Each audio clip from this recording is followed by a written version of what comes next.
एक छोटे से गांव में एक मछली व्यापारी था।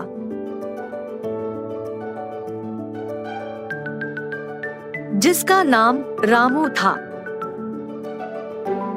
वह बहुत लालची था और सोचता था कि वह सबसे ज्यादा पैसे कमाएगा। रामू ने कई सारी मछलियों को खरीदा और बेचने की व्यवस्था की, जिससे उसने बहुत अधिक मुनाफा होना था। रामू जानता था कि लोगों को जो मछलियां सबसे अधिक पसंद आती है, उन्हें ज्यादा पैसे में बेचता था। इसलिए वह लोगों से मछलियों का बेहतर कीमत मांगता था और सड़े हुए मछलियों को भी महंगे दाम में बेचता था। वह लोगों से ज्यादा पैसे कमाने के लिए अपने गंदे उपायों का इस्तेमाल करता था। एक दिन रामू ने अपनी दुकान में जोड़ीदारियों की बजाय उबली हुई मछलियों की बिक्री करने का निर्णय लिया। वह लोगों को बताता था कि उबली हुई मछलियां सेहत के लिए बहुत अधिक फायदेमंद होती है और इसलिए वह उन्हें ज्यादा मूल्य में बेचेगा। लोग उसकी बातों में आ गए और वह अपने उबली हुई मछलियों की बिक्री शुरू हो गई और लोग इसमें रुचि लेने लगे। लेकिन उन्हें यह नहीं पता था कि रामू अपनी दुकान में सच में उबली हुई मछलियों की बिक्री नहीं कर रहा था।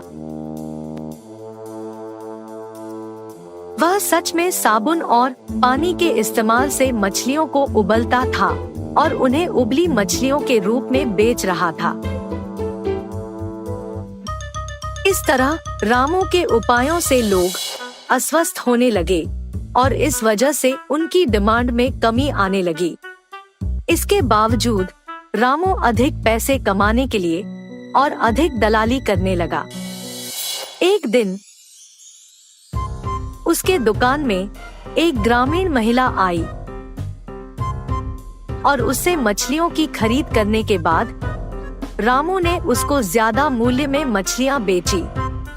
लेकिन महिला ने उसे धोखा देते हुए उसकी धोखाधड़ी का राइजगार बताते हुए उसे फंसा दिया। रामू धमकी देने लगा, लेकिन महिला उसके सामने नहीं डरी। महिला ने अपनी बात अंग्रेजी में बताई, जिससे रामू को समझ में नहीं आया और वह उसे छोड़ दिया। रामू अब थक गया था। उसने एक बार फिर सोचा कि वह उबली हुई मछलियों को बेचकर पैसे कमा रहा है, लेकिन अस्वस्थ लोगों की वजह से वह एक अपमानित व्यक्ति बन गया है। उसने फिर से सोचा कि उसकी दुकान में उबली हुई मछलियों को बेचने से बेहतर होगा कि वह अच्छी गुणवत्ता की मछलियां लेकर अपनी दुकान में बेचे। रामू ने अपनी दुकान को बदल दिया और अब वह उच्च गुणवत्ता की मछलियां बेचता था। लोग अब उसकी दुकान से मछलियां नहीं खरीदने लगे और उसकी दुकान में कोई नहीं आने लगे। रामू ने जो उपाय किया था उससे उसे अधिक दुकान से लोग दूर भागते थे।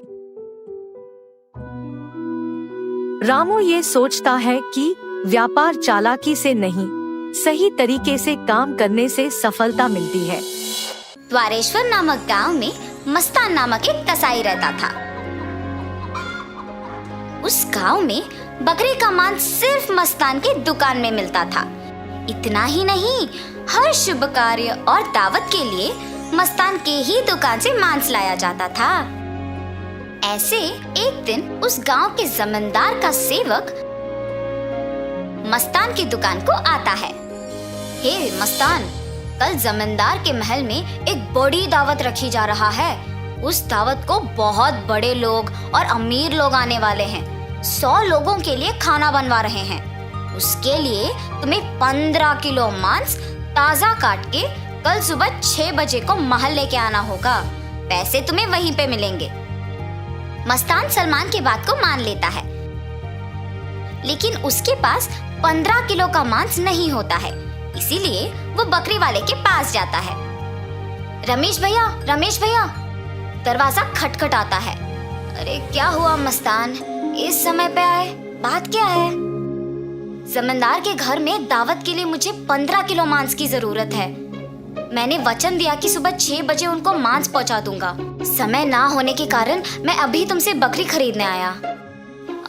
हाँ, तो ये है बात। ठीक है, 2000 रुपए दे के बकरी ले जाओ। ये क्या भैया, 1000 ही तो है।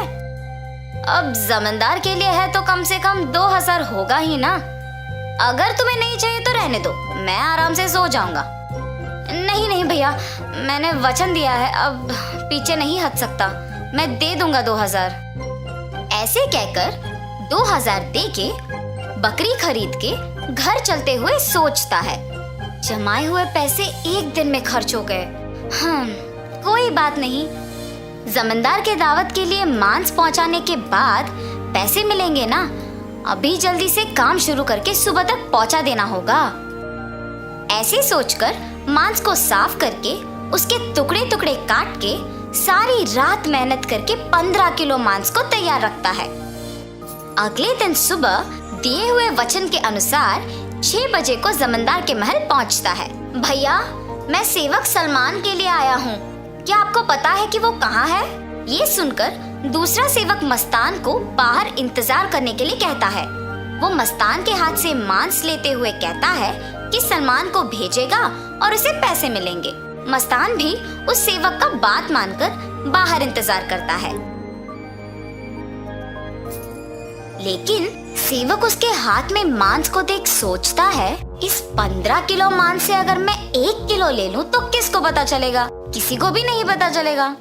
ऐसे उस कवर में से 1 केजी मांस को छुपा के बाकी को देने जाता है। सलमान को देख के कहता है, साहब, मस्तान ने ये आपको देने के लिए कहा है। वो पैसों के इंतजार में बाहर खड़ा है। सलमान सेवक के हाथ से मांस लेके सीधा रसोई घर जाता है, ये जान के कि मस्तान बाहर पैसों का इंतजार कर रहा है। बावर्ची के पास जाकर सलमान कहता है, सारे व्यंजन स्वादिष्ट होनी चाहिए, ध्यान से पकाना। ऐसे कहकर चला जाता है। बावर्ची पकाते हुए, इतने मांस से अगर मैं 2 केजी ले लूं तो किसको शक होगा? किसी को भी नहीं होगा। ऐसे सोचकर मांस को छुपा के बाकी को पकाता है। दावत के व्यंजन की तैयारी के लिए जिम्मेदार किशन व्यंजनों का स्वाद चख के कुछ सेवकों की सहायता से उन सभी में से थोड़ा थोड़ा अपने लिए ले लेता है। आए हुए मेहमान सारे दावत की खाना शुरू करते हैं और जल्द ही आपस में बात करना शुरू कर देते हैं। ये क्या, इतना अमीर और सम्मानित आदमी, अच्छा नाम है इनका, मगर खाने में कमी क्यों? हाँ, अगर खाना कम ही पड़ना है तो ऐसी दावत की तैयारी भला क्यों करें? ऐसे सारे लोग खुसफुसाते हैं। ये सब सुन के जमींदार सहन नहीं कर पाते हैं। दावत के खत्म होने के बाद क्रोधित होके सारे लोगों को सभा में बुलाते हैं, खास करके दावत के लिए जिम्मेदार लोगों को, और उनको सवाल करना शुरू करते हैं। दावत की तैयारी के लिए जिम्मेदार किशन से पूछते हैं, दावत की जिम्मेदारी सौंपने पर तुम ये करोगे? सभी तैयारी किया मैंने, लेकिन व्यंजनों के लिए मात्रा पहले से ही कम पड़ गई थी प्रभु। मेरा इस बात से कोई लेना देना नहीं, आप बावर्ची से पूछिए प्रभु। ऐसे उसने अपनी किए को छुपाकर किसी और पे इल्जाम डाल देता है।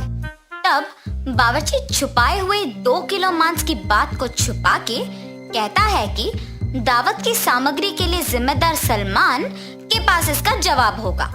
ऐसे उस बात से छुटकारा पाता है। सलमान भी औरों की तरह मांस के दिए गए 6000 रुपयों को मस्तान को ना देकर अपने ही पास रख के, ये जानते हुए कि मस्तान पैसों का बाहर इंतजार कर रहा है, जमींदार से ये बात छुपाता है और कसाई मस्तान पे इल्जाम डाल देता है कि उसने मांस कम मात्रा में दी है।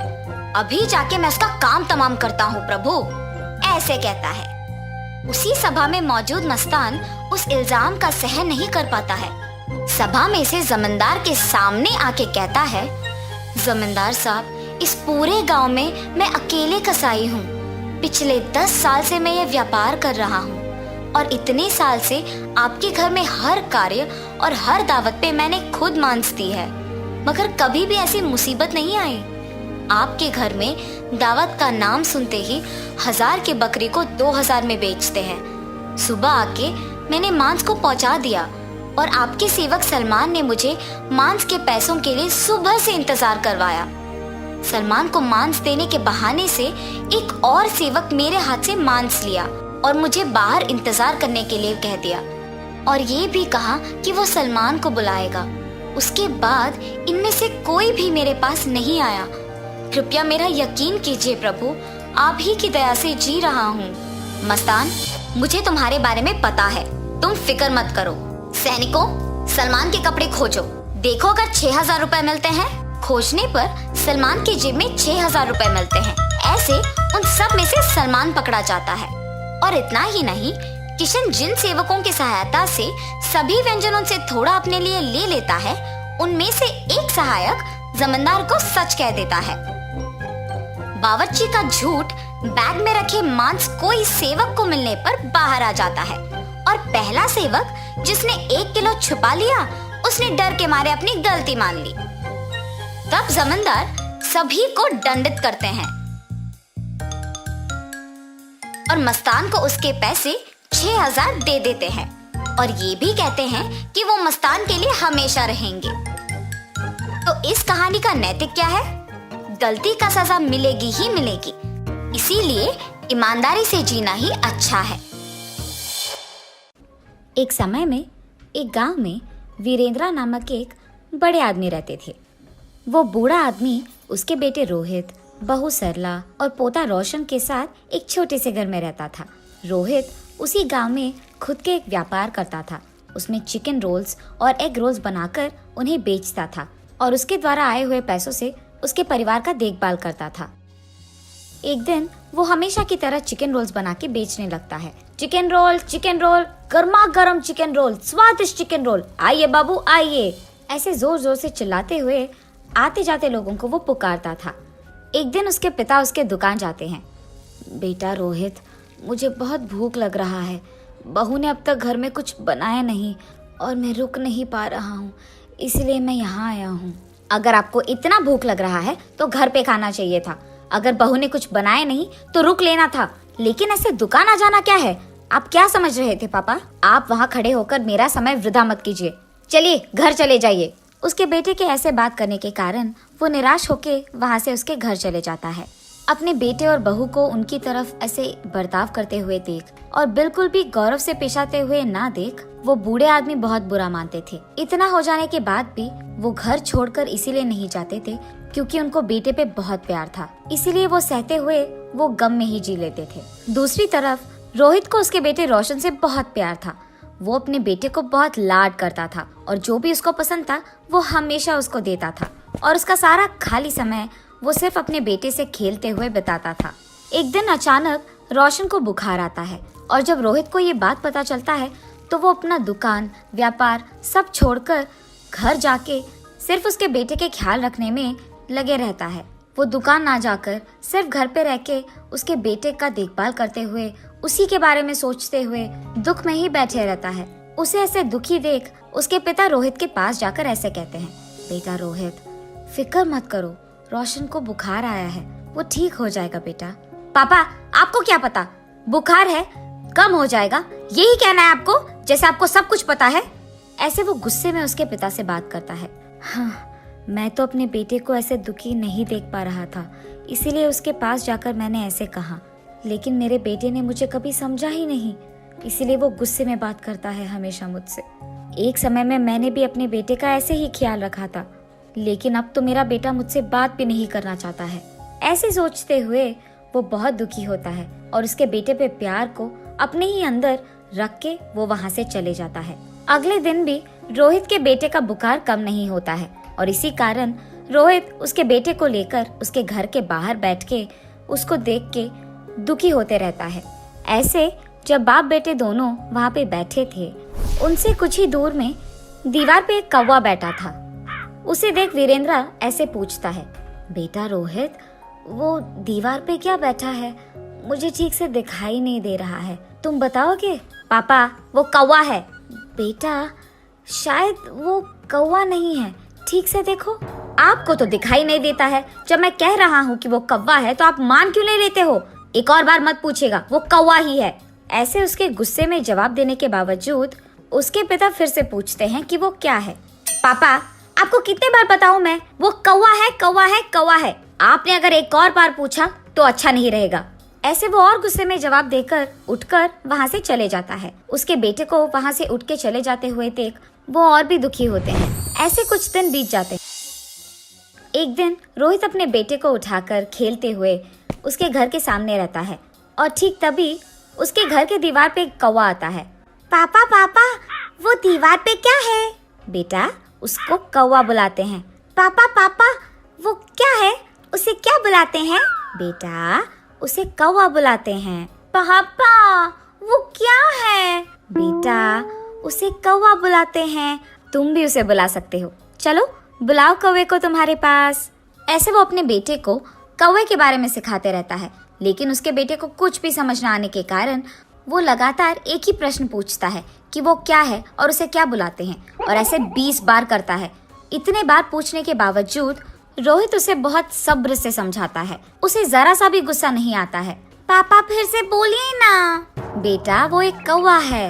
एक दिन जब मेरे पापा ने यही बात पूछी थी तो मैंने उन पर गुस्सा किया था और उन्होंने सिर्फ 3 बार पूछा था, और इसीलिए क्योंकि उनको दिखाई भी नहीं दे रहा था। लेकिन जब मेरे बेटे ने 20 बार भी पूछा तो मैंने उस पर जरा सा भी गुस्सा नहीं दिखाया और बहुत सब्र से उसको सब कुछ समझाया। मेरे पापा ने भी मेरा इतना ही ख्याल रखा था बचपन में, लेकिन बड़े हो जाने के बाद मैं उनका ख्याल नहीं रख रहा हूँ। ऐसे सोचते हुए वो बहुत दुखी होता है और ठीक तभी उसको घर के अंदर से जोर जोर की आवाजें आने लगती है। मेरी बीवी किससे बात कर रही है? ये सोचते हुए वो घर के अंदर जाता है। तुम्हारा बेटा तुम्हारा ख्याल नहीं रखता है, मैं भी तुम्हारा ख्याल नहीं रखती हूँ, फिर भी आप इसी घर में रहते हो, कभी बाहर जाते ही नहीं हो। शर्म नाम की कुछ चीज भी है आपको? उसके बहू को ऐसे बात करते हुए चिल्लाते हुए देख वो कुछ नहीं कहते हैं और बस चुपचाप बैठे रहते हैं। सरला, मेरे पापा बूढ़े हैं, क्या बड़ों से ऐसे ही बात किया जाता है? उनका देखभाल करना हमारी जिम्मेदारी है, ये मत भूलो। और तुम पापा से ऐसी ऊंची आवाज में बात कर रही हो? हाँ, क्या आप ही बात कर रहे हैं? हाँ, मैं ही बात कर रहा हूँ। कल जब हमारा बेटा भी बड़ा हो जाएगा तो क्या वो भी हमसे ऐसे ही बात करेगा? सुन पाओगी उसकी ऐसी बातें? और वैसे वो अभी बच्चा है, उसके सामने अगर हम पापा से ऐसे ही बात करेंगे तो वो भला क्या सीखेगा, यही ना? इसीलिए आज से हमें ये सब बदलना होगा। तुम पापा से अच्छी तरीके से बात करोगी, उनको गौरव दोगी। आज से हम जैसा देखभाल हमारे बेटे के करते हैं वैसे ही पापा का भी करेंगे। ये वो उसकी बीवी को समझाता है। पापा, मुझे माफ कीजिए, जिंदगी में मेरे इस स्थान का कारण आप ही हो और मैंने आप ही को इतना दुख पहुंचाया। मुझे अपनी गलती का एहसास हो गया है पापा। ये कहते हुए वो उसके पापा के चरणों पे गिर जाता है। बेटा, तुम्हें बदलाव आ गया है, बस यही काफी है इस जिंदगी के लिए। मेरे बारे में ऐसा सोचकर दुखी मत हो बेटा, तुम बदल गए हो, मैं खुश हूँ। जी पापा, आइंदा मैं आपको कभी ऐसे दुख नहीं पहुँचाऊंगा और आपसे कठोर तरीके में नहीं बात करूंगा। आपका मैं बहुत अच्छा ख्याल रखूंगा, आपकी खुशी मेरी जिम्मेदारी। ऐसे ही तब से रोहित उसकी गलती का एहसास करके उसके पिता को उसके बेटे की तरह ही देखता है और रोहित के पिता भी इसी खुशी में जीते रहते हैं। और ऐसे रोहित को उसके गलती का एहसास होकर उसके दुकान में चिकन रोल्स, एग रोल्स बनाते हुए घर को भी संभालता है और ऐसे सभी खुश रहते हैं। दूध वाला। बिकनूर नामक एक नगर में रहता था एक राजा चंद्रसेना। उसका मंत्री कबीर सिंह उसके दूध का कारोबार संभालता था। उन्होंने बहुत सारे स्वस्थ गायों को पाला जो अच्छा और गाढ़ा दूध देते थे। ये दूध सारे गांव में बेचा जाता था।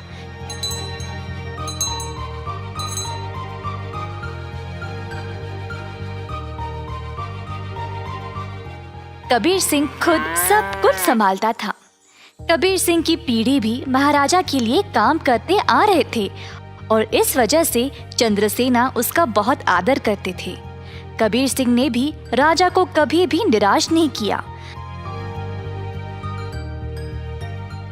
सारे गांव में उसका अच्छा नाम था। हर रोज कबीर सिंह खेत पर जाता था। उसने बहुत लोगों को काम पे रखा गायों की देखभाल के लिए, ताकि वे अच्छे से खाए और सेहतमंद रहे। गायों को घास चराने के लिए वह दिन में कम से कम 2 बार भेजता था।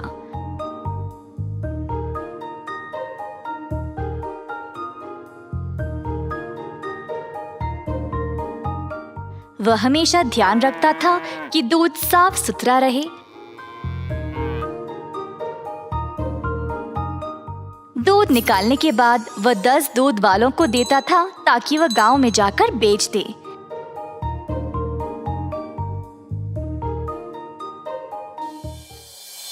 दूध वाले कबीर सिंह को पैसे देते थे और कबीर जाकर चंद्रसेना को। चंद्रसेना ने देखा कि कैसे कबीर ईमानदारी से काम करता था और उस पे पूरा भरोसा रखा।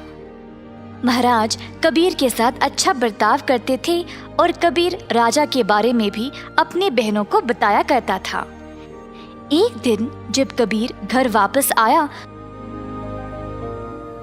तो उसने अपने बहनों को बहुत गुस्से में और परेशानी में देखा। क्या बात है, तुम सब इतने गुस्से में क्यों हो? हम तीनों की उम्र हो गई है शादी के लिए, पर क्या फायदा, शादी के लिए पैसे ही नहीं है। कपड़े और गहनों को छोड़ो, हमारे पास खाने पीने के लिए पैसे काफी नहीं है। मैं तुम लोगों के लिए ही इतना मेहनत करता हूँ, अगर इससे भी खुश नहीं हो तो मेरी सारी मेहनत ही बेकार हो रही है। आप तो महाराजा के मंत्री हो ना, पर आप अपनी आमदनी किसी भी जरूरतमंद को दे देते हो और आप दूध का कारोबार भी संभाल रहे हो ना अकेले, उसमें भी कोई मुनाफा नहीं मिल रहा है आपको। ऐसा क्यों?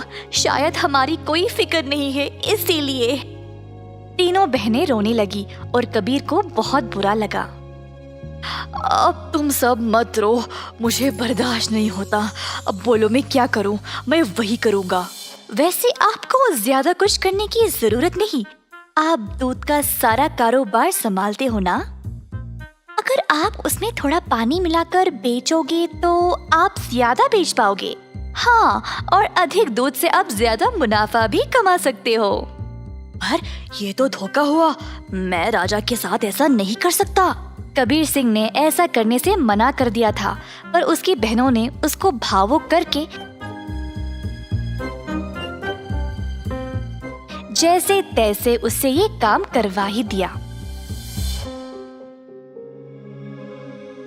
कबीर सिंह अक्सर कमाए गए पैसे राजा को देता था और बाकी के पैसे अपनी बहनों को देने लगा।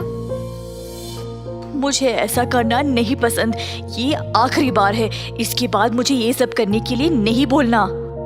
कबीर की बातें सुनकर बहनों ने उसको पैसे वापस किए और घर छोड़कर जाने का नाटक करने लगे। कबीर के पूछने पर तीनों ने धमकी दी कि वे घर छोड़कर चले जाएंगे।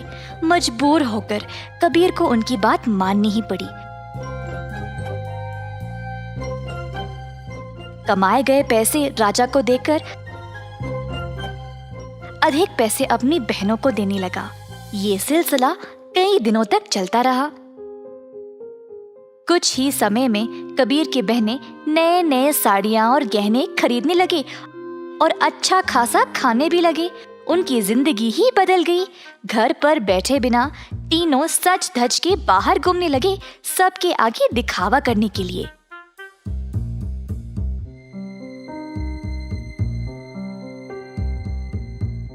गांव के सारे लोग हैरान रह गए और आपस में बातें करने लगे। ये 3 बहनें कबीर की कमाई को ऐसे इस्तेमाल कर रहे हैं। मैंने कभी नहीं देखा किसी को ऐसा करते हुए। पर कबीर सिंह के पास इतने पैसे आए कहाँ से? सब लोग कबीर के बारे में बातें करने लगे और बाकी के मंत्री कबीर की कमाई पर ईर्ष्या करने लगे, तो इस बात पर जांच करना शुरू कर दिए। जल्द उनको सच पता चल गया कि वह दूध में पानी मिलाकर बेच रहा था। 70% राजा को देकर बाकी के 30% अपनी जेब में डाल रहा था। खेत के कारीगरों से मंत्रियों ने ये बात का पता लगाया। सारे मंत्री गए राजा के पास और उनको पूरा सच बता दिया। अब क्योंकि राजा को कबीर से बहुत लगाव था, उनको इस बात पर यकीन ही नहीं हुआ, पर उनके पास और कोई रास्ता नहीं था सिवाय कबीर को दंड देने का। तीनों बहनें आए कैद खाने अपने भाई को देखने के लिए और उनको बहुत बुरा लगा कि उनकी ही वजह से उनका भाई आज जेल में बंद पड़ा है।